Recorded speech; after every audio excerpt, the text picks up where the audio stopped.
içindir. Ona görə ki, bütün Bu yerləri görmək şəhidlərimiz ən böyük arzum idi. 44 günlük savaşda igidlərimiz bax bu yerləri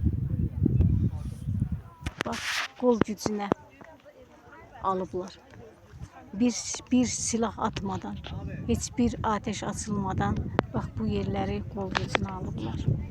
Həqiqətən bu yerlərə baxanda, o şəhidləri xatırlayanda insan özündən asılı olmayaraq üzülür və eyni zamanda qürur hissi keçirir.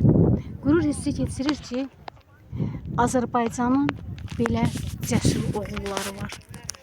Mən xüsusi təyinatlılar haqqında danışmaq istəyirəm.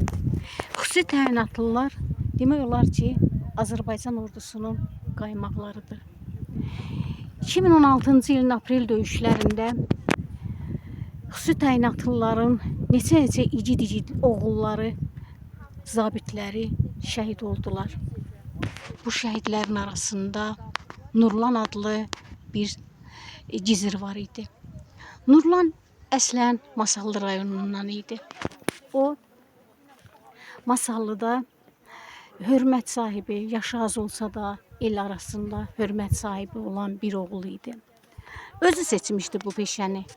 Xüsusi təyinatlılarda gizir olmaq istəmişdi. Ondan əvvəl qardaşı İntiqam artıq xüsusi təyinatlılarda gizir olaraq çalışırdı. Nurlan da qardaşının yolu ilə getdi və aprel döyüşlərində Nurlan şəhid oldu. Qardaşı İntiqam da onunla birlikdə aprel döyüşlərində iştirak edirdi. İntiqam baxdı ki, qardaşının olduğu yerə mərmi düşdü. Həmən dəqiqə o yerə gedir və gedir, getdiyi yerdə uzanmış 6 nəfər, yəni xüsusi təyinatlılardan görür. Onlardan 3'ü artıq şəhid olmuşdu. Üçü isə sağ idi, amma ağır yaralı idilər. İntiqam ilk əvvəl bu 3 nəfər ağır yaralını həmin ərazidən uzaqlaşdırır.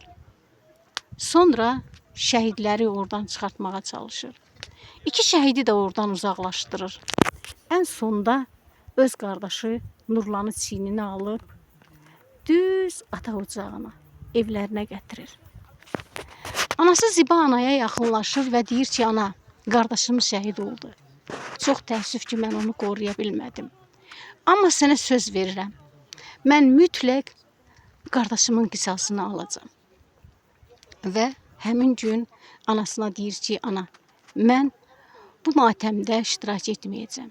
Çünki mənim dostlarım oradadır, mən də orada olmalıyam. Və İntiqam geri qayıdır. O gün ta 44 günlük savaşa qədər İntiqamın ürəyində bir intiqam hissi var idi. Doğrudur, onun ürəyində hər zaman o intiqam hissi olmuşdu. Amma bu intiqam hissi tamamilə fərqli idi. Çünki xüsusi təyinatlıların neçə zabiti sözünü deyə biləcək, Türkiyənin Ankara şəhərində Qarahərb okulunda təhsil almış güclü bir zabitləri şəhid olmuşdu.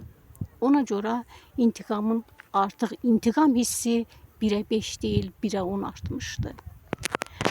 Hər gün anası ilə üz-üzə gələndə elə hiss edirdi ki, günahkardır. Qardaşının şəhidliyində o böyük günahkardır. Amma əslində heç də elə deyildi. Çünki Nurlan özü də bu sənəti özü seçmişdi. Özü də vətənin çiyninə düşən ağırlığını özlərinə daşımaq üçün bu sənəti seçmişdi. Amma həyat bir imtihandır. Allah deyir, sən istə, yetər ki, ürəkdən istə məndən. Mən onu sənə nəsib edərəm. Bəli. 2020-ci ilin 27 sentyabrında başlayan 44 günlük savaşda Nurlan ilk gündən, Nurlan şəhid olduğu qardaşı İntiqam ilk gündən bu döyüşdə oldu. Öndə gedənlərdən oldu. Neçə yerlərdə yəni sözünü dedi. Ən son nəhayət ki, Şuşa idi. Şuşa qalasına, Şuşaya, yəni bax bu yerlərə Şuşanın işğaldan azad olunmasında onun da böyük əməyi oldu. Çox sevincli idi. Hətta bir gün anası ilə danışdı, dedi, ana, mən Şuşadayam. İnşallah ki, qardaşım Nurlanın qisasını alaram. Doğrudan da intiqam bax bu qayalarda, gördüyümüz bu yerlərdə sona qədər getdi. Və o yerə qədər getdi ki, artıq qələbə idi. Həmin o qələbə sevincində Ziba ana ikinci bir evlad acısı yaşadı. İntiqamı həm qardaşı Nurlanın, həm də öz zabitlərinin, döyüş yoldaşlarının intiqamını alsa da, özü də bu yolda şəhid olmuşdu. Bəli, Ziba ana ikinci oğlunun şəhid xəbərini eşidir. Bugün mən bu ailə dramını yaşayarkən, onları xatırlayarkən doğrudan da çox kövrəlirəm. Bu torpağın daşında, qayasında övlad olaraq, vətən övladı olaraq can qurban verən oğulların hər biri bizim üçün doğmadır. Mən Nurlanın ata ocağında intiqam sağ ikən oldum. İntiqamla görüşmək istəmişdim. Amma intiqam mənə telefonda belə bir söz demişdi. Gülsüm xanım, məncə biz görüşü saxlayaq Qarabağ işğaldan azad olunana. Dedim, oğlum, axı mənim yaşım çoxdur. Bəlkə mənim ömrüm ona imkan verməz. O isə gülərək, axı mənim də arzum var. Mən qardaşımın qisasını almadan, komandirlərimin qisasını almadan heç kimə müsahibə vermərəm. Mən sözümü onda deyəcəm. Bəli, o sözünü qanı ilə, canı ilə, bax bu torpaqlarda şəhid olarkən onda dedi. Onda da öz dili ilə demədi, cəsədi ilə dedi. Göylərə qalxmış ruhu ilə dedi. Və qardaşına qovuşan anlarında sanki göydə iki ruh qucaqlaşdı. İntiqamla Nurlan ruhu. Bax ona görə bu yerlərə gəlib intiqamı xatırlamamaq özü böyük günahdır. Mən bütün şəhidlərimizin qarşısında, ruhu qarşısında baş əyirəm. Və mən fəxr edirəm ki, bugün Qarabağ Azərbaycandır.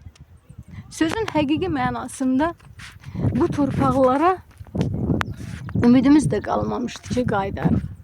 Amma şəhid Nurlanın, intiqamın anası Ziba ana heç ümidini qırmırdı. Heç ümidini qırmırdı. Elə hey deyirdi ki, o yerlər işğaldan təmizlənəcək. Mən də hər zaman demişəm, o yerlər işğaldan təmizlənəcək. Və bugün mən o yerlərdəyəm. Və bugün mən o yerlərdəyəm və qürur hissi keçirirəm. Bütün şəhidlərin ruhu qarşısında baş əyirəm. Bütün şəhidlərin qanı tökülən torpaq vətəndir. Axı şəhidsiz vətən olmaz.